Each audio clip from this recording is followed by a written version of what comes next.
Hello champions, कैसे हैं आप सभी? बढ़िया एकदम। पढ़ाई अच्छी चल रही है।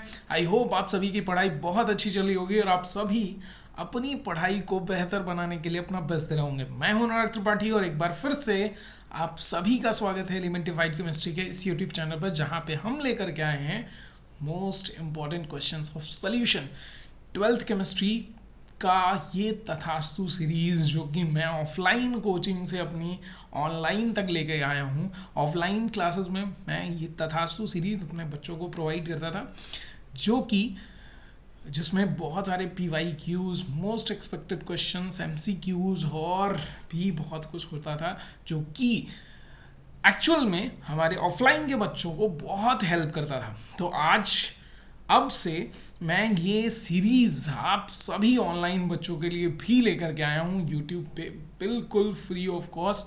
और आपको इन क्वेश्चंस को लगाने के बाद मैं श्योर कर रहा हूँ कि मोस्ट एक्सपेक्टेड ये क्वेश्चंस तो हैं ही, ठीक है, ये मिलेंगे ही, इस टाइप के क्वेश्चन मिलेंगे ही मिलेंगे, ठीक है।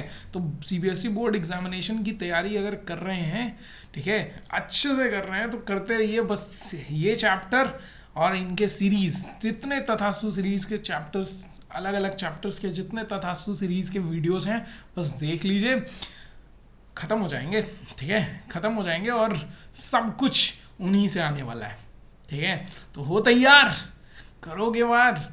आइए स्टार्ट करते हैं हमारी तथास्तु सीरीज़ का। भाई तथास्तु सीरीज़ नाम भी है और तथास्तु का आशीर्वाद आपको देना भी है, ठीक है। तो बस तथास्तु करते हुए आगे बढ़ते हैं और आज की सीरीज़ का शुभारंभ करते हैं, जो कि जिसका नाम है तथास्तु सीरीज़ बाय अनुराग त्रिपाठी। चलिए, तो which of the following colligative property is used to define the molar mass of proteins जितने भी देखो, जितने भी मैक्रोमोलिक्यूल्स होते हैं ना, प्रोटीन्स हुए, पॉलीमर्स हुए, ठीक है, इन सभी को, ठीक है, इन सभी को हायर टेम्परेचर या लोअर टेम्परेचर पे अगर मेजर के इनका मोलर मास मेजरमेंट किया जाए तो स्टेबल नहीं होते ये, ठीक है, स्टेबिलिटी नहीं होती है। तो स्टेबल नहीं होगा तो मोलर मास का मेजरमेंट अच्छे से होगा नहीं, एक्यूरेट नहीं आएगा, ठीक है, एक्यूरेसी नहीं मिलेगी। इस वजह से इसके लिए यूज़ किया जाता है ऑस्मोटिक प्रेशर, ठीक है। क्या यूज़ किया जाता है? Osmotic pressure. ये कोलिगेटिव प्रॉपर्टी यूज़ की जाती है इनके मोलर मासेस को मेज़र करने के लिए, याद रखिएगा, ठीक है। रीज़न क्या है? स्टेबल नहीं होते हायर या लोअर टेम्परेचर पे। क्लियर हुआ? Next question, which of the following is an example of solid solution? बच्चों वाला क्वेश्चन, ठीक है, लेकिन है, ठीक है, अच्छा क्वेश्चन है। कुछ लोग कंफ्यूज भी हो सकते हैं, भाई शुगर सोल्यूशन नहीं, सॉलिड सोल्यूशन नहीं है ये, इसमें तो वाटर होगा, स्मोक गैसेस सोल्यूशन है, सी वाटर गैस वाटर सोल्यूशन है, 22 कैरेट गोल्ड, एलॉय, जितने एलॉयज होते हैं वो सॉलिड सोल्यूशन के एग्जाम्पल हैं, ठीक है। क्लियर हुआ? नेक्स्ट क्वेश्चन पे आते हैं, व्हाट इज हेनरीज लॉ? भाई हेनरीज लॉ क्या कहता है? हेनरी लॉ क्या कहता है बता दीजिए। हेनरी लॉ ये कहता है कि जितना प्रेशर लगाओगे, ठीक है, जितना प्रेशर आप एक्सर्ट करोगे उतना ज़्यादा गैसेस डिसॉल्व होंगी। किसमें? ये गैस एंड लिक्विड सोल्यूशन का एग्जांपल है, मतलब पे बेस्ड है हेनरीज लॉ, ठीक है। तो जितना प्रेशर आप लगाओगे उतना गैसेस डिसॉल्व होती हैं, किसमें? लिक्विड में डिसॉल्व होती हैं, ठीक है। और यही हेनरी लॉ स्टेट करता है। देख लीजिए क्या है। Henry's law state that partial pressure of gas in vapor phase is directly proportional to its mole fraction. Mole fraction क्या है? सॉल्युबिलिटी को रिप्रेजेंट करता है, ठीक है, कि जितना ज़्यादा प्रेशर लगेगा उतना ज़्यादा सॉल्यूबल होगा वो गैस उस लिक्विड में, ठीक है। अब उसी से रिलेटेड एक यहाँ पे न्यूमेरिकल भी दिया हुआ है, पहले ये देख लेते हैं इसका मैथमेटिकल फॉर्म क्या होगा। कि पार्शियल, भाई प्रेशर जितना एक्सर्ट कर रहा है उतना ज़्यादा सॉल्युबिलिटी होगी, और सॉल्युबिलिटी रिप्रेजेंट किससे की जाती है? मोल फ्रैक्शन से की जाती है। तो pressure is directly proportional to mole fraction of solute. और ये प्रोपोर्शनलिटी का साइन हटाते हैं, इक्वल का साइन लगाते हैं, तो यहाँ एक कॉन्स्टेंट आता है जिसको हम कहते हैं हेनरी कॉन्स्टेंट, ठीक है, हेनरीज कांस्टेंट कहा जाता है, ठीक है। ये हेनरीज कांस्टेंट डिपेंड करता है टेम्परेचर पे, टेम्परेचर डिपेंडेंट है, डायरेक्टली प्रोपोर्शनल होता है टेम्परेचर के। वाइल ये KH जो है ये इनवर्सली प्रोपोर्शनल होता है सॉल्युबिलिटी के, ठीक है। यानी कि एक चीज़ यहाँ पे आपको देखने को मिलेगी कि अगर टेम्परेचर बढ़ाओगे तो KH बढ़ेगा, KH बढ़ेगा, ठीक है, तो सॉल्युबिलिटी घटेगी, ठीक, सॉलिबिलिटी किसकी, गैसेस की। और यही रीज़न होता है कि एक्वेटिक एनिमल्स जितने भी होते हैं जो पानी में रहते हैं वो वार्म वाटर में नहीं रहना चाहते, कोल्ड वाटर में रहना चाहते हैं। ज़्यादा कंफर्टेबल क्यों रहते हैं कोल्ड वाटर में, क्योंकि कोल्ड वाटर होगा तो टेम्परेचर कम होगा तो KH कम होगा तो सॉल्युबिलिटी ज़्यादा होगी, यानी उनको ऑक्सीजन ज़्यादा से ज़्यादा मिलेगा। समझ में आ रही बात, सफिशिएंट अमाउंट में मिलेगा। लेकिन टेम्परेचर बढ़ा दिया तो KH बढ़ेगा तो सॉल्युबिलिटी कम होगी, ऑक्सीजन एक्वेटिक एनिमल्स को नहीं मिलेगा, कम मिलेगा। इसीलिए वो वार्म वाटर में नहीं रहना चाहते, कहाँ रहना चाहते हैं, कोल्ड वाटर में। समझ में आए। इसी से रिलेटेड क्वेश्चन यहाँ पे दिया हुआ है, क्वेश्चन भी देख लेते भाई। क्वेश्चन क्या है, देखिए क्वेश्चन में क्या है। क्वेश्चन दिया हुआ है कि कैलकुलेट द सॉल्युबिलिटी, ठीक है, calculate the solubility of CO2 in water at 298 kelvin, ठीक है, 25 degree Celsius under 750 mm of Hg। KH for CO2 in water is 298 kelvin is 1.25 into 10⁶ mm of Hg, ठीक है। यानी मोल फ्रैक्शन डायरेक्टली आपसे कह रहा है कि मोल फ्रैक्शन निकाल के बताओ कितना होगा। तो भाई पार्शियल प्रेशर आपको दिया, ये प्रेशर आपको दिया हुआ है, प्रेशर की वैल्यू कितनी है 760 इज इक्वल टू KH की वैल्यू आपको दिया है, कितना दिया है, KH की वैल्यू डायरेक्टली फॉर्मूले पे रखना। फॉर्मूला याद रहेगा तो क्वेश्चंस लग जाएंगे, फॉर्मूला नहीं याद रहेगा क्वेश्चन फंस जाओगे, ठीक है। 1.25 इंटू 10⁻, क्योंकि कैलकुलेशन बहुत हार्ड नहीं आती है मोल फ्रैक्शन, ठीक है। तो mole fraction of solute is equal to आ जाएगा 760 अपॉन 125 इंटू 10⁴ कर सकते हैं ना, ये मल्टीप्लाई हो गया, पॉइंट हटा दिए, एक ये कटेगा 6.4 बार में, 6.4 इंटू 10⁻⁻4, ठीक है, ये आ जाएगा मोल फ्रैक्शन, ठीक है, ये आ जाएगा आपका मोल फ्रैक्शन, ठीक है। निकाल लीजिएगा, एक बार चेक कर लीजिएगा सही है कि नहीं। 2020 और 2024 में आया हुआ क्वेश्चन है 24, ठीक है, क्लियर हुआ। तो एक तो ये चीज़ याद रखना, केमिस्ट्री है, केमिस्ट्री में क्वेश्चंस रिपीट होते हैं, ठीक है, एक्चुअल में एक ठीक है, ये ट्रुथ है कि रिपीट होंगे। और 10 साल के अगर आपने PYQs अच्छे से लगा लिए ना, तो मैं बता रहा हूँ आप 95+ हो, ठीक। लेकिन अच्छे से ईमानदारी से लगाए तो, देखा है तो नहीं, ठीक है, उसको सॉल्व किया है, मतलब लिख के सॉल्व किया, जैसा मैं बताता हूँ। क्योंकि एग्जामिनेशन में आपको सब यहाँ से गायब हो जाता है कि स्टार्टिंग कहाँ से करें, वर्ड्स नहीं मिलते हैं, चीज़ें नहीं समझ में आती हैं कि किस तरह समझाएं कि एग्जामिनर को अच्छे से समझ में आ जाए, ठीक है। तो उसके लिए आपको प्रैक्टिस करनी पड़ेगी, और प्रैक्टिस करने के लिए लिखना पड़ेगा, ठीक है। आप क्या करोगे, हवाई मारते चले जा रहे हो, तो वो सही नहीं है, समझ में। नेक्स्ट क्वेश्चन पे आते हैं। नेक्स्ट क्वेश्चन क्या है, ideal solution, non ideal solution. Ideal solution और नॉन आइडियल सोल्यूशन समझने से पहले ये समझो कि राउल्स लॉ क्या होता है। What is Raoult's law?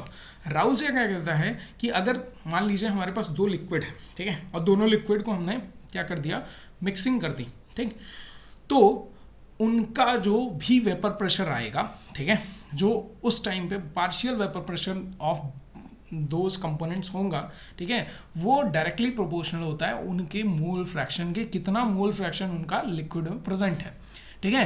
Partial vapour pressure मान लीजिए यहाँ पे देखते हैं, ठीक है, स्क्रीन पे देखिए, मान लीजिए ये हमारा, ठीक है, सोल्यूशन है और इसमें A प्रेजेंट है और B प्रेजेंट है, A टाइप का सोल्यूट प्रेजेंट है, सोल्यूशन ए सोल्यूट या ये सॉल्वेंट, ठीक है, दोनों प्रेजेंट है। तो इनकी वजह से जो भी यहाँ पे हमने कुछ लगा दिया, अब इनके कुछ वेपर्स इनके A के बने होंगे, कुछ वेपर्स B के बने होंगे, तो जो टोटल जो यहाँ पे पार्शियल प्रेशर आएगा, ठीक है, पार्शियल प्रेशर जो एक्सर्ट होगा, पार्शियल वेपर प्रेशर, ठीक है, वो डायरेक्टली प्रोपोर्शनल होता है mole fraction of that component, mole fraction of that component के डायरेक्टली प्रोपोर्शनल होता है, ठीक है। और PB is directly partial pressure of B is directly proportional to mole fraction of B, इसके इक्वल होगा, ठीक है। यही कहता है राउल्स लॉ। ये क्या कहता है, कौन कहता है, राउल्स लॉ। और जब इन दोनों को ऐड करेंगे तो P टोटल क्या आना चाहिए, P टोटल आना चाहिए PA प्लस PB यानी तो जो भी आपने इनका सिंगल पार्शियल प्रेशर है, ठीक है, इंडिविजुअल पार्शियल प्रेशर है, वो दोनों ऐड करने पे टोटल पार्शियल प्रेशर जो एग्जर्ट हो रहा है, उस पार्शियल वेपर प्रेशर जो एग्जर्ट हो रहा है उसके इक्वल आना चाहिए, तो वो राउल्स लॉ को क्या करेंगे, ओबे करेंगे, ठीक है, यानी वो राउल्स लॉ कहलाएगा। ठीक है। लेकिन राउल्स लॉ का स्टेटमेंट क्या था, यही स्टेटमेंट था। स्टेटमेंट शायद मुझे लगता है यहाँ पे क्वेश्चन में होगा भी, हाँ है, तो यहाँ पे स्टेट द राउल्स लॉ, देखिए यहाँ पे लिखा है for a solution of volatile liquid the partial vapor pressure of each component is directly proportional to its mole fraction। क्या पार्शियल, ठीक है, partial vapour pressure of each component, हर एक कंपोनेंट का जो पार्शियल वेपर प्रेशर होगा वो उसके मोल फ्रैक्शन के डायरेक्टली प्रोपोर्शनल होगा।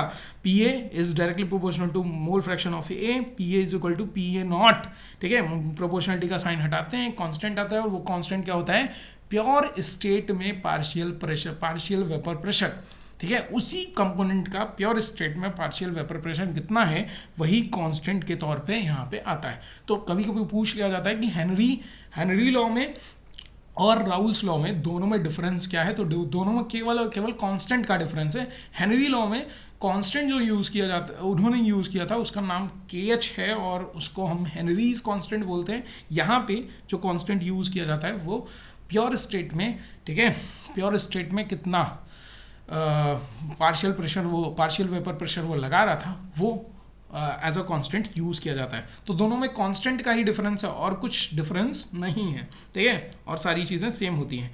तो ये आ जाएगा P total is equal to उनका ए का पार्शियल प्रेशर और बी का पार्शियल प्रेशर, और ये वोलेटाइल सॉल्यूट के लिए होगा। किसके लिए होगा, वोलेटाइल सॉल्यूट के लिए। वोलेटाइल, अच्छा ये क्यों लिखा मैंने, वोलेटाइल सॉल्यूट के लिए ही होगा क्योंकि अगर मान लीजिए अगर आपने सॉल्यूट जो है वो कैसा ले लिया, नॉन वोलेटाइल ले लिया मान लीजिए, ठीक है, फॉर वोलेटाइल सॉल्यूट, ठीक है। अगर आपका सॉल्यूट नॉन वोलेटाइल है तो नॉन वोलेटाइल होगा तो बी तो यहाँ पे वोलेटाइल और नॉन वोलेटाइल क्या होते हैं, वोलेटाइल का मतलब जो वेपर स्टेट में कन्वर्ट हो जाए, वेपर स्टेट में कन्वर्ट होगा तभी तो वेपर प्रेशर लगाएगा।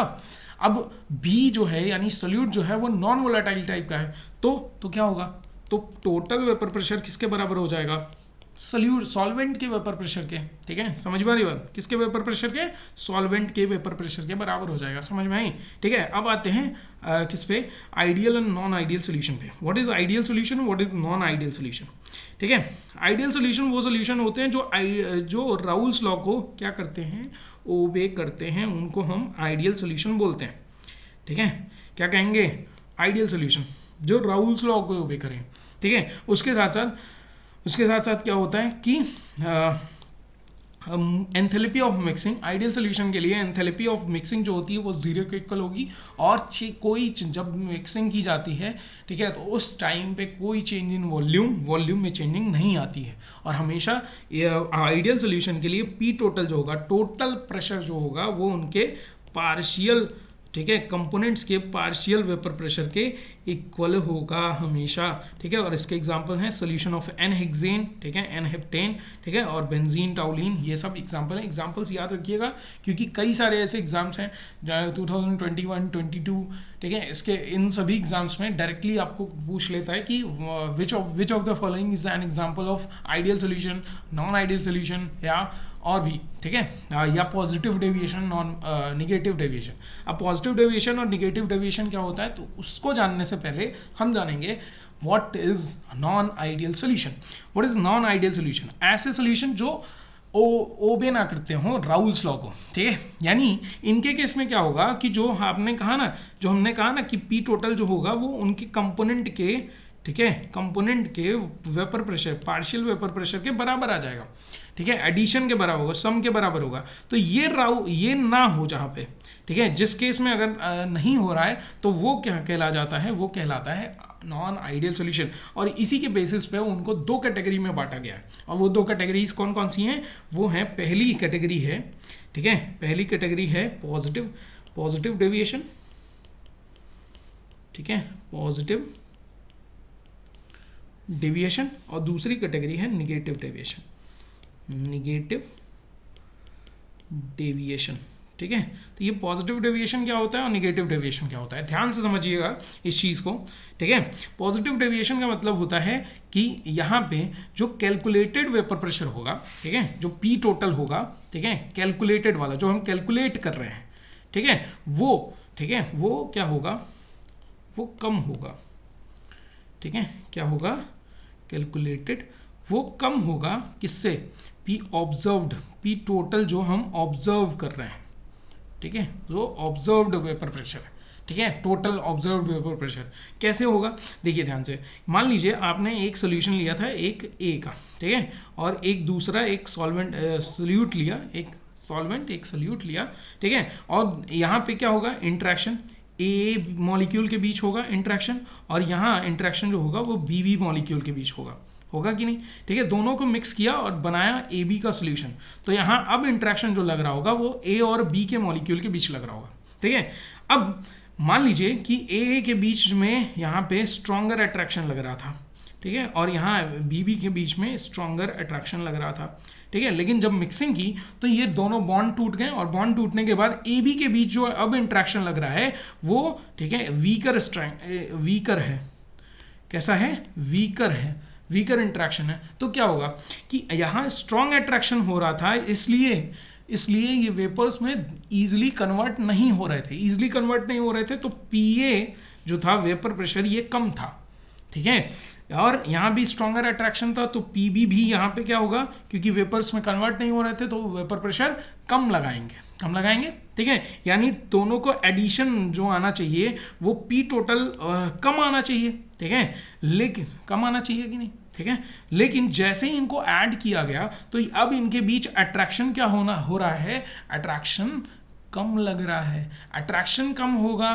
तो वेपर्स बनना इजी होगा, तो वेपर प्रेशर, ज़्यादा से ज़्यादा वेपर्स बनेंगे, और ज़्यादा वेपर बनेंगे तो ज़्यादा से ज़्यादा वेपर प्रेशर भी तो लगेगा, ठीक है। तो यानी कि हम जो कैलकुलेट कर रहे हैं वो तो हम इसके अकॉर्डिंग कर रहे हैं ना, समझ में आ रही बात, हम तो कैलकुलेट इसके अकॉर्डिंग करेंगे कि भैया वेपर प्रेशर कम लग रहा था ए का भी और वेपर प्रेशर बी का भी कम लग रहा था, तो टोटल वेपर प्रेशर भी कम लगेगा। लेकिन जब हमने मिलाया तो अब अट्रैक्शन वीकर हो गया, तो क्या हुआ कि वेपर्स ज़्यादा बनेंगे, वेपर प्रेशर ज़्यादा आएगा। इसीलिए जो वेपर प्रेशर आता है कैलकुलेटेड वाला, ठीक है, कैलकुलेटेड वाला वो इस पॉजिटिव डेविएशन के केस में कम होता है पी टोटल ऑब्जर्व्ड से, ठीक है, समझ में आ रही बात, समझ में आ रहा है। ये कंडीशन आ जाती है पॉजिटिव डेविएशन की, जहाँ पे पी टोटल, ठीक है, कैलकुलेटेड का कम होगा पी ऑब्जर्व्ड से, जो ऑब्जर्वेशन हमें मिल रही है। समझ में आया, क्लियर हुई, कोई दिक्कत कोई परेशानी नहीं है, ठीक है। अब ये इसी का वाइस वर्सा हो जाए, समझ गए ना भाई, पॉजिटिव डेविएशन समझ गए कि नहीं, पॉजिटिव डेविएशन समझ गए। अब निगेटिव डेविएशन में जस्ट इसका उल्टा हो जाएगा कि अब आपने जो ए लिया था, ए के बीच इंट्रैक्शन, ठीक है, मान लीजिए ये वीकर लग रहा था और बी के बीच अब इंट्रैक्शन जो लग रहा था वो वीकर लग रहा था, लेकिन जब इनको मिलाया गया तो जो सोल्यूशन बना, ठीक है, उनके ए और बी के बीच जो इंट्रैक्शन है वो स्ट्रॉन्गर है, ठीक है। तो अब क्या होगा कि इसके वजह से वो पार्शियल प्रेशर ज़्यादा था, इसकी वजह से वेपर प्रेशर ज़्यादा था, ठीक है, और दोनों की वजह से जो वेपर प्रेशर आएगा, पी और पीबी की वजह से जो वेपर प्रेशर आएगा वो ज़्यादा होना चाहिए, पी टोटल जो आना चाहिए कैलकुलेटर वाला वो ज़्यादा होना चाहिए। जब इनको मिला दिया गया तो स्ट्रॉन्गर अट्रैक्शन इनके बीच लग रहा है। अब ए और बी के बीच अगर स्ट्रॉन्गर अट्रैक्शन है तो वेपर्स बनना ईजी नहीं है, वेपर्स ईजिली नहीं बनेंगे, और वेपर्स जितना ईजिली यहाँ सेपरेट फॉर्म में बन रहे थे इंडिविजुअल फॉर्म में, उतना जल्द ईजिली बनेंगे नहीं, वेपर्स नहीं बनेंगे तो वेपर प्रेशर कम लगेगा। इसीलिए कैलकुलेटेड वाला जो वेपर प्रेशर होता है यहाँ पे वो ऑब्जर्व्ड से ज़्यादा हो जाता है, ठीक है, और इसी वजह से इसको हम क्या कहते हैं, निगेटिव डेविएशन कहते हैं, ठीक है, क्या कहते हैं, निगेटिव डेविएशन। समझ में आया, नहीं समझ में आया है, नहीं समझ में आया, हो गया ना, क्लियर। तो ये चीज़ हो जाती है किसकी, पॉजिटिव और निगेटिव डेविएशन की। अब ये नॉन आइडियल सोल्यूशन का केस तो देख लीजिए। तो नॉन आइडियल के सोल्यूशन के केस में क्या होगा कि solution which do not obey Raoult's law, और इनके बेसिस पे पी टोटल और ऑब्जर्व के बेसिस पे, कैलकुलेटेड और ऑब्जर्व के बेसिस पे इनको दो पार्ट्स में डिवाइड किया गया है, पॉजिटिव डेविएशन, ठीक है, और ये निगेटिव डेविएशन, ठीक है। अब यहाँ पे एंथैल्पी ऑफ मिक्सिंग जो होती है वो ज़ीरो के इक्वल नहीं होती, क्योंकि मिक्सिंग के टाइम पे या तो एनर्जी अब्जॉर्ब होगी, या तो हीट एब्जॉर्ब होगी, या तो इवॉल्व होती है, और उसके साथ साथ एंथैल्पी ऑफ जो चेंज इन वॉल्यूम है ये भी जीरो के इक्वल नहीं होता। इसके एग्जांपल्स भी आपको याद रखना है। एसीटोन, एनिलीन, ये एग्जांपल है किसका, नॉन आइडियल सोल्यूशन का। क्लोरोफॉर्म, डाई इथिल ईथर, ये भी एग्जांपल है। वाटर, नाइट्रिक एसिड, ये भी एग्जांपल है किसका, नॉन आइडियल सोल्यूशन का एग्जांपल है। ठीक है, एग्जांपल्स आपको याद रखने हैं, मैंने पहले ही भी बताया। ठीक है, आगे बढ़ते हैं। नेक्स्ट क्वेश्चन क्या है, next question, when glucose is added to water and elevation in boiling point observed. Elevation in boiling point आपको दिखता है। ठीक है, जब वाटर ऐड किया जाता है, भाई ये आसान क्वेश्चन है, आप लगा सकते हो। ठीक है, एक बार आप कमेंट बॉक्स में कमेंट करके बताओ कि, पहले वीडियो को पॉज करो, उसके बाद कमेंट बॉक्स में कमेंट करके इसका आंसर बता दो, फिर मैं बताता हूँ। ठीक है, लिखो, जल्दी करो भाई। टिक टिक 1, टिक टिक 2, टिक टिक 3, चलो। When glucose is added to water and elevation in boiling point observed, glucose add किया जा रहा है तो एलिवेशन दिखेगा, क्योंकि सोल्यूट ऐड हो रहा है ना, तो ऑब्वियस सी बात है एलिवेशन मिलेगा, यानी पहला असर्शन तो सही है। The lowering of vapour pressure causes in boiling point, causes elevation in boiling point, lowering. अच्छा, थोड़ा ध्यान से समझो, अगर वेपर प्रेशर कम होगा, ठीक है, वेपर प्रेशर कम हो रहा है, वेपर प्रेशर कम होगा तो बॉइलिंग पॉइंट बढ़ेगी क्या, ऑब्वियस है, बढ़ेगी ना, है lowering in vapour pressure.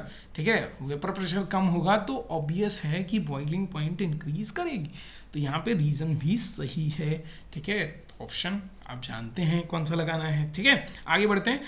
Give reason for aquatic animals are, aquatic species are more comfortable in cold water than warm water. बताया है, अभी बताया है थोड़ी देर पहले कि KH पे डिपेंड करता है, हेनरी लॉ, हेनरी कांस्टेंट क्या होता है, KH is directly proportional to temperature और KH is inversely proportional to solubility.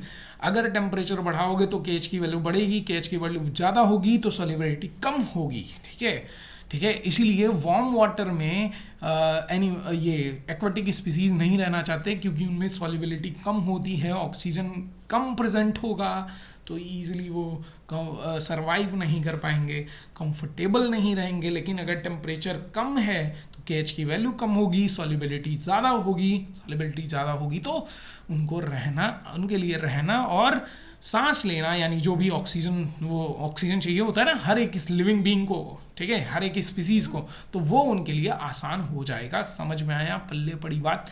Next, इसी में एक नोट पॉइंट में एक चीज़ दी हुई है कि people living at higher altitude suffer from anoxia से सफ़र करते हैं, उनके बॉडी में ऑक्सीजन का कंसंट्रेशन जो है वो लोअर हो जाता है, थकावट महसूस होती है, ब्रेन सही से काम नहीं करता, बहुत सारी चीज़ें आती हैं, बहुत सारे कॉम्प्लिकेशन आते हैं। क्यों आते हैं? जो हायर एल्टीट्यूड्स पे रहते हैं उनके। ठीक है, तो आप इसका सिंपल सा वही हेनरी लॉ का ही एप्लीकेशन है। सिंपल सा एग्जांपल समझो, ठीक है, कि हम सी लेवल पे रहते हैं, ठीक है, तो हमारे ऊपर एक 1 एटमॉस्फेरिक प्रेशर का, ठीक है, 1 एटमॉस्फेयर का प्रेशर पड़ता है। ठीक, अब मैं क्या कर रहा हूँ, मैं अगर समुद्र के अंदर जा रहा हूँ तो ऑब्वियस सी बात है कि एक तो एटमॉस्फेयर का प्रेशर, उसके बाद समुद्र के जब मैं अंदर जाऊंगा तो जो मेरे ऊपर वाटर होगा समुद्र का, ठीक है, सी वाटर, वो भी प्रेशर लगाएगा। एक तो वो 1 एटमॉस्फेयर का प्रेशर लग रहा है, ऊपर से वो वाटर भी प्रेशर लगा रहा है। ठीक है, तो प्रेशर मुझ पे ज़्यादा लगेगा तो अब ज़्यादा से ज़्यादा गैसेस क्या होंगी, डिसॉल्व होंगी, क्योंकि बताया गया है कि जितना ज़्यादा प्रेशर उतना ज़्यादा डिसोल्यूशन होता है कि नहीं। ठीक है, इतना क्लियर है। उसके बाद जैसे ही हम हायर एल्टीट्यूड्स पे जाना स्टार्ट करेंगे, हायर एल्टीट्यूड, समझिए बात को, हायर एल्टीट्यूड पे जाओगे तो प्रेशर क्या होगा, कम होगा। भाई सी लेवल पे एटमॉस्फेयर का प्रेशर पड़ रहा है, अब ऊपर जाओगे तो एटमॉस्फेयर कम हो जाएगा ना। एटमॉस्फेयर कम हुआ तो क्या होगा, प्रेशर कम लगेगा तो सोल्यूशन जो हमारे अंदर ऑक्सीजन डिसॉल्व है हमारे ब्लड में, ठीक है, वो उसका डिसोल्यूशन यानी उसकी सॉल्युबिलिटी कम होगी तो ऑक्सीजन का कंसंट्रेशन कम होगा, तो वही रीज़न है एनॉक्सिया का। ठीक है, वही चीज़ देख लीजिए। At higher altitudes partial pressure of oxygen is less than the ground level, this leads to low concentration in the blood, और इसी वजह से एनॉक्सिया की प्रॉब्लम आती है। समझ में आया, क्लियर हुई। नेक्स्ट क्वेश्चन पे चलें। Next question, what is Raoult's law? What is Rahul's law, ये बता दीजिए। राहुल्स लॉ अभी बताया है थोड़ी देर पहले, हाँ बताए कि तो गए हैं यहाँ से। ठीक है, आगे बढ़े। नेक्स्ट क्वेश्चन, नेक्स्ट क्वेश्चन देखिए ये क्या है वही, हाँ। What type of deviation from Rahul's law is shown by a mixture of ethanol and acetone. अभी बताया था, एग्जाम्पल याद रखिएगा। इथेनॉल और एसीटोन से किस तरह का डेविएशन शो होता है, तो यहाँ पे आंसर भी लिखा है पॉजिटिव डेविएशन। लेकिन कैसे शो होता है, पॉजिटिव डेविएशन कैसे आता है, तो वो देख लेते हैं भी, हैं देख लें। हाँ नहीं देखना है आपको, बोर हो रहे हो, जोक सुना दूँ, नहीं सुनाऊंगा। एग्जाम टाइम में पढ़ लो बेटा, पढ़ लो बेटा। देखो C2H5OH जो होता है ना इथेनॉल, इनके मॉलिक्यूल्स के बीच में, ठीक है, इनके मॉलिक्यूल्स के बीच में क्या लगता है हाइड्रोजन बॉन्ड। ठीक है, ये हाइड्रोजन बॉन्ड से बंधे हुए होते हैं। ठीक, बीच में कौन आ जाएगा भैया, बीच में आ जाएंगे हमारे एसीटोन वाले भैया आ जाएंगे। ठीक है, एसीटोन वाले भैया क्या करते हैं, इनका ये जो हाइड्रोजन बॉन्ड है ना, ये तोड़ देते हैं। ठीक है, थोड़े गुस्सैल टाइप के हैं, ये हाइड्रोजन बॉन्ड को तोड़ देते हैं। देखिए कैसे डिस्ट्रक्शन करेंगे। ठीक है, अब ये जो हमारा मॉलिक्यूल है, ठीक है, ये CH3 COCH3 ये जाएगा और किसको तोड़ देगा, यहाँ पे हाइड्रोजन बॉन्ड जो प्रेजेंट है, इस हाइड्रोजन बॉन्ड को तोड़ देता है, ब्रेक कर देता है मॉलिक्यूल्स के बीच, क्योंकि दोनों मिक्सिंग कर रहे हैं। ठीक है, इथेनॉल और एसीटोन, अब दोनों मिक्सिंग हुई तो ब्रेकिंग हो गई। अब हाइड्रोजन बॉन्ड स्ट्रॉन्गर बॉन्ड था, टूट गया, अब वंडरवॉल फोर्सेस लगेंगे, तो वीकर फोर्स आ जा रहा है ना। पहले स्ट्रॉन्गर फोर्स लग रहा था, इंट्रैक्शन स्ट्रॉन्गर था, अब वीकर फोर्स लगना स्टार्ट हो गया। वीकर फोर्स लगना स्टार्ट हुआ, क्या बताया था कि सोल्यूशन में जब इंडिविजुअली अगर ए का इंट्रैक्शन, ठीक है, इंडिविजुअली अगर इंट्रैक्शन स्ट्रॉन्गर है, लेकिन सोल्यूशन के बाद अगर इंट्रैक्शन वीकर हो जा रहा है तो वेपर प्रेशर बढ़ जाता है।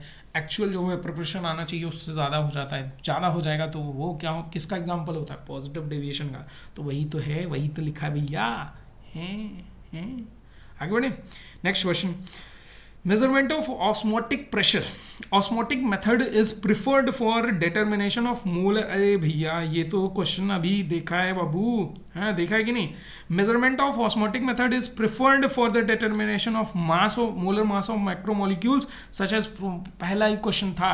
ठीक है, अभी बताया है कि मैक्रोमोलिक्यूल्स जितने भी होते हैं, प्रोटीन या पॉलीमर्स, ये सभी हायर एल्टीट्यूड हायर टेम्परेचर पे स्टेबल नहीं होते हैं। इसी वजह से इनको ऑस्मोटिक प्रेशर से ही मेज़र किया जाता है, क्योंकि ये ऑस्मोटिक प्रेशर किस पे मेज़र किया जाता है, रूम टेम्परेचर पे मेज़र किया जाता है। यही रीज़न लिख के आएंगे। ठीक है, next question, elevation in boiling point. Boiling point में एलिवेशन, हाँ कैसा है, क्या है क्वेश्चन, देखिए रीज़न बताना है यहाँ पे। देखो ये रीज़न का बी वाला ऑप्शन है।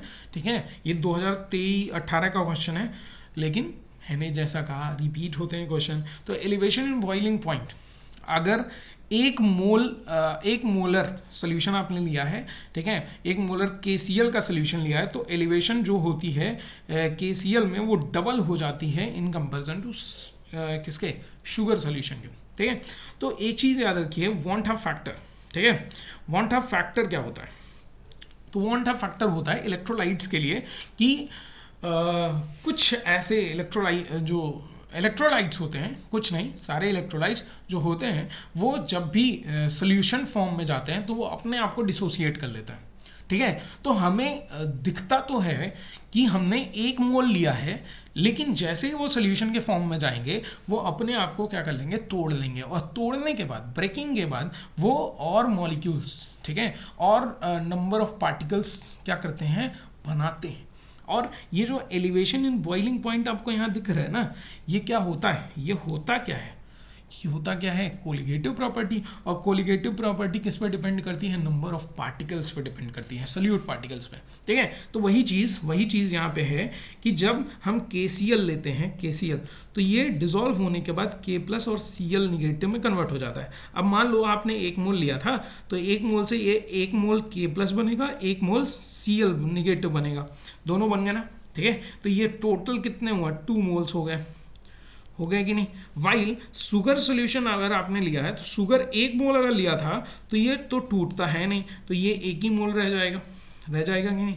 ठीक है, ठीक है, अब देखो दोनों आपने एक एक मोलर लिया था, ठीक है, दोनों का अमाउंट सेम ही लिया था, लेकिन एलिवेशन किसकी ज़्यादा होगी, किसकी ज़्यादा हो जाएगी, KCl वाले की, क्योंकि एलिवेशन जो है वो कोलिगेटिव प्रॉपर्टी है और colligative property number of particles के डायरेक्टली प्रोपोर्शनल होती है। किसके डायरेक्टली प्रोपोर्शनल होती है, नंबर ऑफ पार्टिकल से, ठीक है, वही चीज़ दिखाया, elevation in boiling point is directly proportional to van't factor, और वांट फैक्टर क्या बता रहा है, since KCl is electrolyte dissociation takes place, I is equal to 2 हो जाएगा KCl के लिए, लेकिन शुगर के लिए I इज इक्वल टू क्या होगा, 1 होगा, इसी वजह से यहाँ पे एलिवेशन डबल होता है नियरली KCl का, ठीक है, elevation in boiling point in KCl of 1 molar KCl is nearly double than 1 molar of sugar solution। समझ में आया, क्लियर हुआ, आगे बढ़े। नेक्स्ट है क्वेश्चन है भाई assertion reason osmotic pressure is colligative property, ये तो सही है भाई, कोलिगेटिव प्रॉपर्टी है। Osmotic pressure is directly proportional to molarity, सही बात है, सही बात है कि नहीं, क्योंकि आप फॉर्मूला पढ़े हो pi is equal to CRT, where C is molarity concentration, R is gas constant और T is temperature। आगे बढ़ते हैं, नेक्स्ट क्वेश्चन है, देखिए भाई फिजिकल केमिस्ट्री है तो न्यूमेरिकल्स तो आने हैं, तो न्यूमेरिकल्स पे आते हैं। न्यूमेरिकल्स, यहाँ से न्यूमेरिकल्स का ही पूरा कॉन्सेप्ट चल रहा है, ठीक है, न्यूमेरिकल्स अब सॉल्व करना है अब हमको, और अच्छे से सॉल्व करना है। क्वेश्चन देख लीजिए, क्वेश्चन क्या है, the vapour pressure of pure liquid X and pure liquid Y at 25 degree Celsius are 120 mm of Hg and 160 mm Hg respectively. If the equal moles of X and Y are mixed to form an ideal solution, calculate the vapor pressure of solution। कह रहा है, question देखिए समझ में, समझिए question को, कह रहा है एक X लिक्विड लिया है, एक Y लिक्विड लिया, ठीक है, दोनों का सिंगुलर हमारा प्रेशर हमने दे दिया है कि एक इसका X का 120 mm है और इसका 160 mm of Hg है, ठीक है, और इन दोनों का इक्वल मोल्स यूज़ किए हैं, इक्वल मोल्स यूज़ किए होंगे मतलब, ठीक है, जो XA और XB होगा इनके इक्वल मोल्स यूज़ किए गए होंगे, ठीक है, इक्वल मोल्स यूज़ किए गए होंगे, AB यहाँ पे XB है, सॉरी, ठीक है, ठीक, इनके इक्वल मोल्स यूज़ किए गए हैं, मतलब हाफ हाफ किए होंगे, क्योंकि ऑब्वियस ही बात है अगर इक्वल मोल्स यूज़ किए गए हैं तो ध्यान से देखिए, तो मोल्स का जो एडिशन आएगा, ठीक है, वो कितना आ जाएगा, एडिशन आएगा वो कितना आ जाएगा, 1, ठीक है, यही तो होता है। हाँ, तो अगर और इक्वल मोल्स ऐड किए हैं, ये तो फॉर्मूला होता है ना, समझ में आया, ठीक है, मोल फ्रैक्शन दोनों कंपोनेंट्स का 1 के इक्वल ही होता है, इक्वल मोल्स किए गए हैं तो मतलब एक का हाफ हाफ होगा, दोनों क्या होंगे, इसके इक्वल होंगे, हाफ हाफ के इक्वल होंगे, ठीक है। अब ये दिया हुआ है, ये दिया हुआ है XY, अब कह रहा है कि आप कैलकुलेट करो vapour pressure, total vapour pressure of solution, तो आप जानते हो P total is equal to होता है PA प्लस PB, ठीक है, और ये PA और PB किसके इक्वल होते हैं, PA not into XA plus PB not XB, इसी के इक्वल होते हैं ना, और ये प्योर लिक्विड, देखो लिखा है प्योर लिक्विड का वेपर प्रेशर दिया है, तो प्योर लिक्विड क्या है, यही है XA, और ये तो PX यहाँ पे होना चाहिए था, लेकिन मोल फ्रैक्शन की वजह से यहाँ पे हमने नहीं लिखा, ठीक है, तो यहाँ पे डायरेक्टली आ जाएगा, क्या आ जाएगा, P total is equal to PA not की वैल्यू कितनी है 120 मल्टीप्लाई XA की वैल्यू कितनी है, हाफ, दोनों हाफ है ना, 160 इंटू हाफ, ठीक है, 2 से ये क्या 80 टाइम्स में, ठीक है, और 2 से ये गया 60, तो 140 mm ऑफ Hg आ जाएगा, क्या किसका, P टोटल आ जाएगा। समझ में आई बात, क्लियर हुई, ठीक है। ऐसे ही देखो बहुत हार्ड, अब ये 2023 का क्वेश्चन है, बहुत हार्ड न्यूमेरिकल नहीं आता है, ये मिथ को एकदम किनारे कर दीजिए, ठीक है, बहुत हार्ड आपको नहीं मिलेगा न्यूमेरिकल, ऐसे ही मिलेंगे जो बस आपको फॉर्मूला याद रहना चाहिए, ठीक है, डुएबल क्वेश्चंस ही आते हैं। चलिए नेक्स्ट क्वेश्चन पे देखते हैं, नेक्स्ट क्वेश्चन क्या है, calculate the solubility of carbon dioxide eight 298 kelvin under, ये कुछ अच्छा, ये क्वेश्चन अभी हेनरीज लॉ में करवाया है ना, ये वही क्वेश्चन उठा के रख दिया है, ठीक है, तो इसको आप कर लेंगे डू योर सेल्फ, पीछे जाके देखिएगा मत, यहीं से डायरेक्टली करिएगा, ठीक है। चलिए नेक्स्ट क्वेश्चन पे आते हैं, नेक्स्ट क्वेश्चन क्या है, a solution containing 60 gram of non volatile solute is 250 gram of non volatile solute is 200 क्या है भाई, इज ये यहाँ पे कुछ गलती हुई है क्या क्वेश्चन में, is 250 gram of water freezes at इन, यहाँ पे इन होगा, इन 250 gram of water freezes at 270.67 kelvin, calculate the molar mass of solute, K F की वैल्यू यहाँ पे दी हुई है, ठीक है। आपको क्या करना है, मोलर मास कैलकुलेट करना है। तो मोलर मास कैलकुलेट करने के लिए फॉर्मूला क्या होता है भाई, फॉर्मूला बता दीजिए। फॉर्मूला याद है, ये delta T F is equal to formula होता है, क्या होता है, मोलैलिटी होती है ना, मोलैलिटी क्या होती है, मोलैलिटी। तो मोलैलिटी का फॉर्मूला क्या होता है, वेट ऑफ सल्यूट, ठीक है, यानी बी, अगर बी से रिप्रेजेंट कर रहे हैं सोल्यूट को तो wait of solute multiply 1000 upon, ठीक है, यहाँ पे के एफ भी होता है तो के एफ रखेंगे, multiply weight of solute multiply 1000 upon molar mass of solute into molar of mass of mass of solvent रखते हैं, ठीक है। मास ऑफ सॉल्वेंट आपको दिया ही है 250, ठीक है। तो यहाँ पे यही फॉर्मूले पे रख देंगे और डेल्टा टी एफ की वैल्यू यहाँ पे देखिए निकाला हुआ है, क्योंकि यहाँ देखो दिया हुआ है कि वाटर यहाँ पे फ्रीज हो रहा है, जो इसमें जब हमने सोल्यूट ऐड किया है नॉन वोलेटाइल सोल्यूट तो फ्रीज हो रहा है 270.67 केल्विन पे, और नॉर्मली जो वाटर फ्रीज होता है वो कितने पे होता है, 273 केल्विन पे होता है कि नहीं, 0 डिग्री सेल्सियस पे, ठीक है। तो यहाँ से हमने डेल्टा टी एफ की वैल्यू निकाल ली और डेल्टा टी एफ कितना है, 2.33 के केल्विन आ गया, ठीक है। उसके बाद वेट ऑफ सोल्यूट तो दिया ही था नॉन वोलेटाइल सोल्यूट का, और वेट ऑफ सोल्यूशन सॉल्वेंट भी दिया हुआ है, के एफ की वैल्यू दी है, बस आपको पुट करना है और निकालना है। तो यहाँ से पहले फॉर्मूले से ये फाइंड आउट कर लेते हैं कि M B is equal to, यानी molar mass of solute is equal to हो जाएगा के एफ की value 1.86 into weight of solute कितना है 60 मल्टीप्लाई 1000 कर लेंगे अपॉन, यहाँ पे आ जाएगा डेल्टा टी एफ की वैल्यू कितनी आ गई 2.33 इंटू मास ऑफ सोल्यूट कितना है 250, ठीक है। तो 250 से ये 4 बार में कट जाएगा, ठीक है, 4 टाइम्स में, और उसके बाद पॉइंट हटा देते हैं, 186 इंटू 60 अपॉन 233, ठीक है। उसके बाद इसको सॉल्व कर लेंगे, एम बी आ जाएगा, ग्राम में आएगा ये वैल्यू, ठीक है। जो भी वैल्यू आती है वो आपका आंसर हो जाएगा। कुछ करना था, कुछ नहीं करना था, देख लो ये। और इसका कैलकुलेशन बहुत ज़्यादा टफ नहीं है, देखो फॉर्मूला बेस्ड है, पूरा क्वेश्चन फॉर्मूला ही बेस्ड है। कुछ किया है हमने, बहुत वही रॉकेट साइंस लगाई है नहीं, वही क्वेश्चन थे, वही फॉर्मूला बेस्ड, और 2024 का क्वेश्चन है। ये भी देखो कहाँ का है, इसीलिए ईयर भी मेंशन किया है हमने, ठीक है, कब का क्वेश्चन है ये भी मेंशन किया है, ठीक है। तो वो भी देखो, हाँ क्लियर हुई। आगे बढ़े, नेक्स्ट क्वेश्चन पे चलते हैं। नेक्स्ट क्वेश्चन क्या है, कह रहा है कि 5% solution of urea, molar mass, जिसका यूरिया का मोलर मास, यूरिया का फॉर्मूला क्या होता है, नाच दो, ठीक है, इसका दिया है 60 gram. Calculate the osmotic pressure at 300 kelvin, और ये फॉर्मूला, अब देखो ये भी फॉर्मूला बेस्ड क्वेश्चन है, बस ये 5% को आपको समझना है, ठीक है। किसको समझना है, 5% को आपको समझना है। तो 5% सोल्यूशन का मतलब क्या है, यही है कि 5 ग्राम ऑफ सोल्यूट डिजॉल्व हुआ है 100 ml में, ठीक है, यही तो है, ठीक। 5 ग्राम भी दे दिया, वेट ऑफ सोल्यूट भी दे दिया, और वॉल्यूम ऑफ सोल्यूशन भी दे दिया, ठीक है, ठीक। अब क्या करना है आपको, तो ऑस्मोटिक प्रेशर का फॉर्मूला क्या होता है, पाई इज इक्वल टू सी, यानी मोलैरिटी का फॉर्मूला क्या होता है, wait of solute multiply 1000 upon molar mass of solute, ठीक है, मल्टीप्लाई वॉल्यूम इन लीटर्स, लेकिन यहाँ पे ml हो जाएगा क्योंकि ऊपर 1000 से मल्टीप्लाई किया, R इंटू टी, ठीक है। पूरा सब कुछ नहीं करना है। डब्ल्यू बी कितना दिया है 5 ग्राम इंटू 1000 हुआ, ठीक है, अपॉन मोलर मास कितना दिया है 60 इंटू वॉल्यूम कितना दिया है 100, ठीक है, मल्टीप्लाई 0.0, ठीक है, ये 0 कितना है 0.0821 इंटू 300, ठीक है।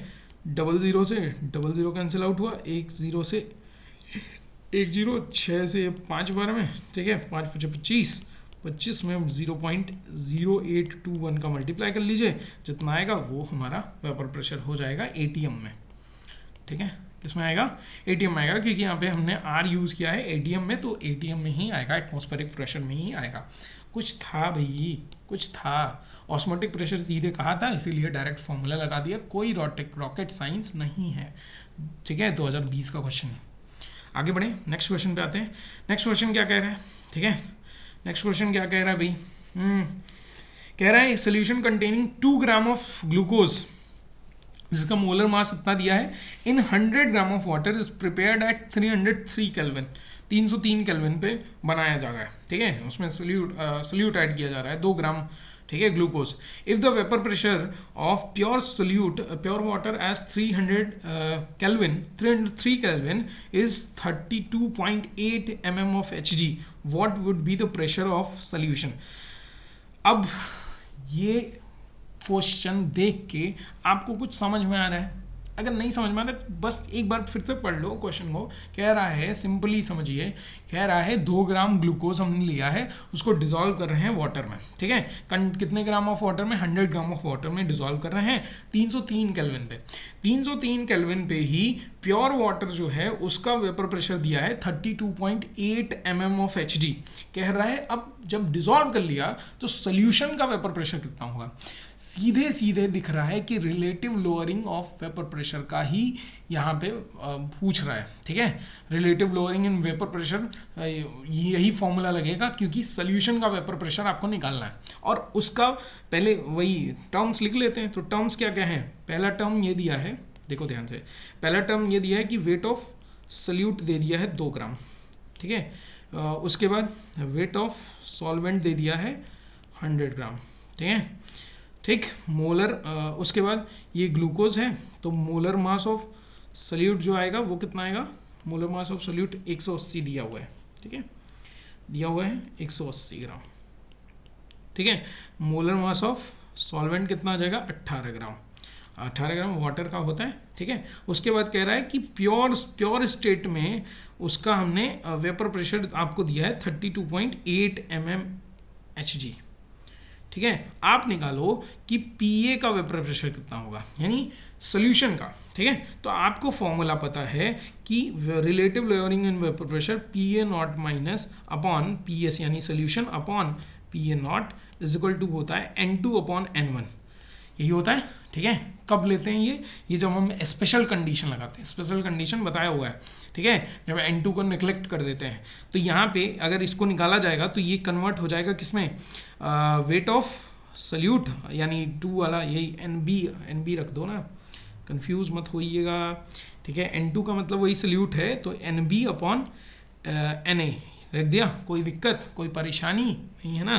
ठीक है, तो W इसको कन्वर्ट कर सकते हैं WB upon MB into MA upon WA, यही कन्वर्ट होगा कि नहीं? वेट ऑफ सोल्यूट, हाँ, डिवाइड कर लीजिए। तो यहाँ पे PA नॉट की वैल्यू कितनी है? 32.8 minus PS upon 32.8 is equal to, यहाँ WB कितना है? वेट ऑफ सोल्यूट 2 ग्राम है, अपॉन 180 हो जाएगा, मल्टीप्लाई ये कितना है? मोलर मास ऑफ सोल्यूट 18 ग्राम है, अपॉन वेट ऑफ सोल्यूट कितना है? 100।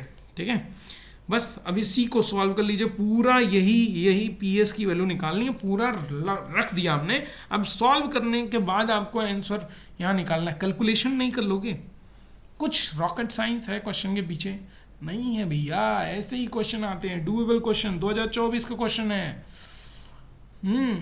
कुछ है नहीं, क्यों डर रहे थे भाई? कुछ। चलो नेक्स्ट क्वेश्चन पे आते हैं। नेक्स्ट क्वेश्चन है, नेक्स्ट क्वेश्चन नहीं है, टॉपिक है वॉन हाफ फैक्टर।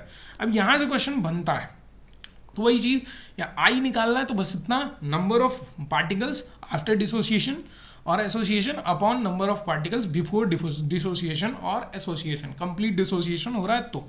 ठीक है, समझ में आ रही बात? यहीं पे ठीक है, यहीं पे आप डिग्री ऑफ डिसोसिएशन का फॉर्मूला क्या होता है? I-1 upon N-1। ठीक है, डिग्री ऑफ एसोसिएशन का फॉर्मूला क्या होता है? I-1 upon 1 upon N-1। ठीक है, ये भी फॉर्मूला आप याद रखिएगा, ये दोनों फॉर्मूला भी आपके लिए इंपॉर्टेंट है।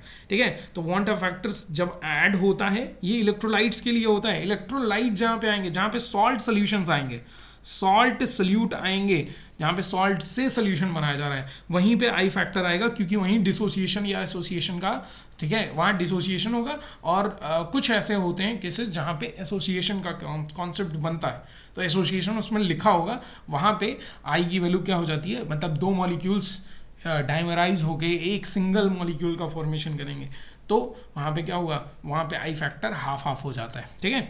तो उसी से हमें आई फैक्टर का यूज़ करके हमें क्या करना है, क्वेश्चंस लगाने हैं, और इसी पे बेस्ड यहाँ पे आपको क्वेश्चन प्रेजेंट है। 2017 का क्वेश्चन है, लेकिन इंपॉर्टेंट क्वेश्चन है, चलिए देखते हैं, ठीक है। क्या है क्वेश्चन में, देखिए ध्यान से, कह रहा है कि calculate the elevation in boiling point for a solution prepared by adding 10 gram of CaCl2 to 200 gram of water, ठीक है। जब Kb की वैल्यू दी हुई है 0.512 केल्विन किलोग्राम पर मोल, और मोलर मास दिया है CaCl2 का 111 ग्राम पर मोल, ठीक है। कह रहा है कि ये कैलकुलेट करिए एलिवेशन इन बॉइलिंग पॉइंट, ठीक है। अब ध्यान से देखिए, ध्यान से समझिए क्या कह रहा है। Calculation elevation in boiling point निकालना है जब 10 ग्राम ऐड किया जा रहा है, मतलब वेट ऑफ सोल्यूट जो है वो 10 ग्राम है, इतना क्लियर। वेट ऑफ सॉल्वेंट, ठीक है, यानी मास ऑफ सॉल्वेंट जो दिया है, ठीक है, वो कितना दिया है, मास ऑफ सॉल्वेंट आपको ए से रिप्रेजेंट करना है सॉल्वेंट को, ये 200 ग्राम दिया है, ठीक है, 200 ग्राम। उसके बाद Kb की वैल्यू दी हुई है आपको 0.1512 केल्विन किलोग्राम पर मोल, ठीक है। और उसके बाद मोलर मास दिया है किसका, CaCl2, यानी Mb दिया हुआ है आपको, Mb से रिप्रेजेंट कर लेते हैं, कितना दिया है Mb आपको, दिया हुआ है 111 ग्राम पर मोल, ठीक है। अब आपको दिख रहा है कि ये CaCl2 है, इलेक्ट्रोलाइट है तो डिसोसिएशन होगा, और डिसोसिएशन होगा तो CaCl2 जब डिसोसिएट होता है तो Ca2+ बनाएगा और 2Cl नेगेटिव बनाएगा, ठीक है। यानी कि अगर 1 मोल आपने लिया था यहाँ पे, ठीक है, तो ये कन्वर्ट किस में होगा, ये 3 मोल में कन्वर्ट हो जाएगा। यानी आई की वैल्यू अगर हम निकालना चाहें तो यहीं से दिख रहा है कि आई इज इक्वल टू हो जाएगा 3, यानी after dissociation number of particles after dissociation upon before dissociation, ठीक है।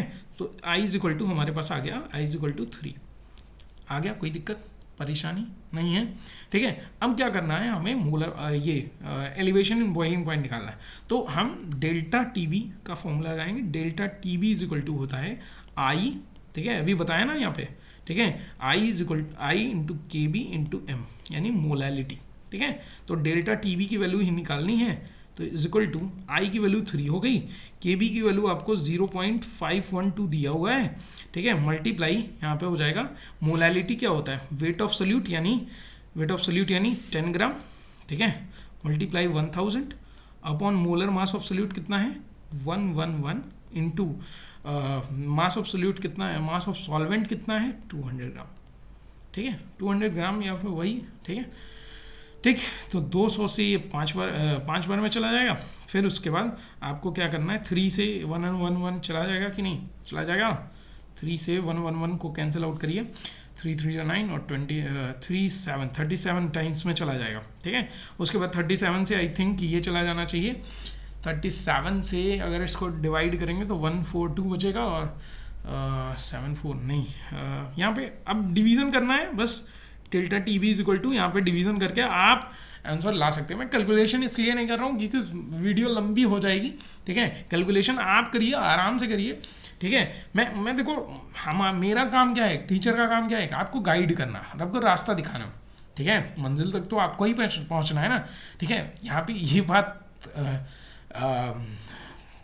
ये चीज़ नहीं है, बस ये है कि मैं आपको समझा रहा हूँ, ये तरीका बता रहा हूँ कि कैसे करना है आपको, ठीक है, ठीक। ये इसलिए मैं कैलकुलेशन नहीं कर रहा हूँ, बाकी वीडियो लंबी हो जाएगी, ठीक है, आप कैलकुलेशन कर लेंगे, ठीक है। चलिए आगे बढ़ते हैं, नेक्स्ट क्वेश्चन है, कह रहा है कि when 19.5 gram of FCH2COH is dissolved in 500 gram of water, the depression in freezing point freezing point is observed to be 1 degree Celsius. 1 degree Celsius, अच्छा कुछ बच्चे कंफ्यूज हो जाते हैं ना कि सर 1 डिग्री सेल्सियस दिया है डिफरेंस, तो केल्विन में सर ये हो जाएगा 274 केल्विन सर। अरे जितना डिफरेंस केल्विन सेल्सियस में आता है उतना ही डिफरेंस केल्विन में भी आएगा, तो ये 1 केल्विन का डिफरेंस लिख सकते हैं हम। ठीक है, बुद्धि से कमजोर आत्मा है, सॉरी। ठीक है, देखिए यहाँ पे तो 19.5 ग्राम ऑफ ये सोल्यूट लिया गया है जिसको हम डिसॉल्व कर रहे हैं 500 ग्राम ऑफ वाटर में। कह रहा है डिप्रेशन एंड फ्रीजिंग पॉइंट जो मिल रही है वो 1 केल्विन मिल रही है। ठीक है, बताइए डिग्री ऑफ डिसोसिएशन क्या होगा, हैं डिग्री ऑफ डिसोसिएशन क्या होगा। अच्छा ये देखो यहाँ पे F लगा हुआ है, ठीक है, ये याद रखना कि जब FCH2COOH ये जब डिसोसिएट होता है ना तो ये बनाता है FCH2COO negative plus H plus ion का फॉर्मेशन होता है इस तरह से। तो यानी यहाँ पे अगर 1 मोल इसका लिया गया था तो ये किसमें कन्वर्ट हो जाएंगे, 2 मोल्स में कन्वर्ट हो जाएंगे। ठीक है, यानी 2 मोल बन रहा है, 2 मोल बन रहा है, कोई दिक्कत, आई की वैल्यू यानी आ जाएगी 2। ठीक है, उसके बाद क्या कह रहा है कि 19.5 ग्राम यानी वेट ऑफ सोल्यूट आपको दिया है 19.5 ग्राम। ठीक है, उसके बाद मोलर मास ऑफ सोल्यूट भी दिया है 78 ग्राम पर मोल। ठीक है, उसके और क्या दिया हुआ है, और क्या दिया हुआ भैया, और दिया हुआ है आपको वेट ऑफ सॉल्वेंट। ठीक है, ये सॉल्वेंट को ए से लिखते हैं, तो 500 ग्राम सॉल्वेंट दिया है। फिर और क्या यूज़ करना है, हाँ डेल्टा TF की वैल्यू आपको दी है 1 केल्विन दी हुई है। ठीक है, 1 डिग्री सेल्सियस या केल्विन जो भी लिखिए। KF इज इक्वल टू 1.86 दिया है, के किलोग्राम पर मोल। ठीक है, अब डायरेक्टली रखना है इस वैल्यूज़ को, रख लीजिए। तो delta TF is equal to, हाँ क्या निकालना है आपको, आई की वैल्यू। ठीक है, आई की वैल्यू यहाँ से आपको 2 तो पता चल रही है। ठीक है, कि हाँ ये डिसोसिएशन हो रहा है, लेकिन देखो हमें यहाँ एक चीज़ नहीं मेंशन किया हुआ है कि कंप्लीट डिसोसिएशन। कंप्लीट डिसोसिएशन जब तक नहीं लिखा रहेगा तब तक आई की वैल्यू आपको कंसिडर नहीं करनी है। 2 मोल्स बन रहे हैं लेकिन पर्टिकुलर सोल्यूशन में कितने मोल्स बन रहे हैं वो आपको क्लियर नहीं है। ठीक है, तो आपको इस क्वेश्चन के लिए आपको क्या करना पड़ेगा, आई की वैल्यू कैलकुलेट करनी पड़ेगी। ठीक है, तो आई की वैल्यू वैसे तो मैंने यहाँ पे 2 लिख दिया, क्यों लिख दिया, क्योंकि अकॉर्डिंग टू दैट, क्योंकि अगर कंप्लीट डिसोसिएशन होता तो 2 ही मोल्स बनते ना। ठीक है, लेकिन अगर कंप्लीट डिसोसिएशन नहीं बोला है तो आपको आई की वैल्यू पहले कैलकुलेट करनी पड़ेगी, फिर आप डिग्री ऑफ डिसोसिएशन पे जाओगे। समझ में आ रहा है, तो यहाँ पे i delta TF is equal to i multiply KF multiply weight of solvent, weight of solute multiply 1000। ठीक है, upon molar mass of solute and molar mass of solvent, sorry mass of solvent. तो यहाँ पे value क्या आ जाएगी, ध्यान से देखिएगा, मैं थोड़ा डेल्टा TF की वैल्यू 1 केल्विन दी हुई है, हमें आई निकालना है, तो आई इज इक्वल टू हो जाएगा, आई इज इक्वल टू, देखिए ध्यान से, delta TF multiply WB, sorry MB है, MB इंटू MA अपॉन यहाँ पे आ जाएगा KF मल्टीप्लाई WB इंटू 1000। ठीक है, और ये वैल्यू आप यहाँ से कैलकुलेट कर लेंगे। कैलकुलेट क्या होगा, डेल्टा TF की वैल्यू 1 केल्विन है ही, मल्टीप्लाई 1 MB की वैल्यू कितनी है, MB की वैल्यू है 78, मल्टीप्लाई MA की वैल्यू कितनी है 500। ठीक है, अपॉन KF की वैल्यू कितनी है 1.86 और मल्टीप्लाई WB की वैल्यू कितनी है 19.5, मल्टीप्लाई यहाँ पे क्या आ जाएगा 1000। ठीक है, 500 से ये 2 बार में कटा। ठीक है, 2 से ये 37 बार में कैंसिल आउट हो जाएगा। ठीक है, 37 नहीं 39 टाइम्स में कैंसिल आउट होगा। ठीक है, 39 टाइम्स में। तो यहाँ से क्या करना है आपको, आई की वैल्यू निकाल लेनी है। अब जैसे ही आई की वैल्यू निकल गई, ध्यान से देखना, आई की वैल्यू जब कैलकुलेट हो गई तो आपको डिग्री ऑफ डिसोसिएशन पूछा है ना, तो डिग्री ऑफ डिसोसिएशन के लिए आप, ठीक है, degree of dissociation is equal to क्या करेंगे, अभी बताया था कि I minus 1 upon N minus 1।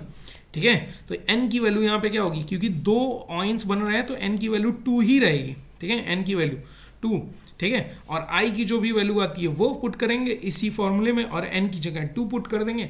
जो यहाँ पे अल्फा की वैल्यू यहाँ पे कैलकुलेट करके आएगी वही आपका डिग्री ऑफ डिसोसिएशन हो जाएगा। जब तक कंप्लीट, यहाँ से सीख यही मिलती है, जब तक कंप्लीट डिसोसिएशन नहीं दिया है आपको तब तक आप कंसिडर नहीं करेंगे कि आई की वैल्यू क्या है।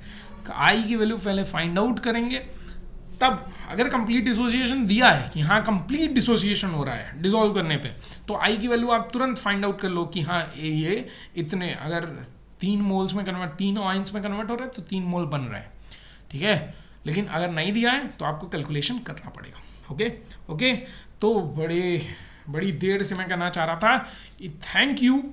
फिर मिलते हैं नेक्स्ट सेशन में, तब तक पढ़ते रहिए, अपनी चीज़ों को ज़्यादा टाइम दीजिए, दूसरे की चीज़ों को, दूसरा क्या कर रहा है, कैसे पढ़ रहा है, क्या कर रहा है, मत करिए, छोड़ दीजिए।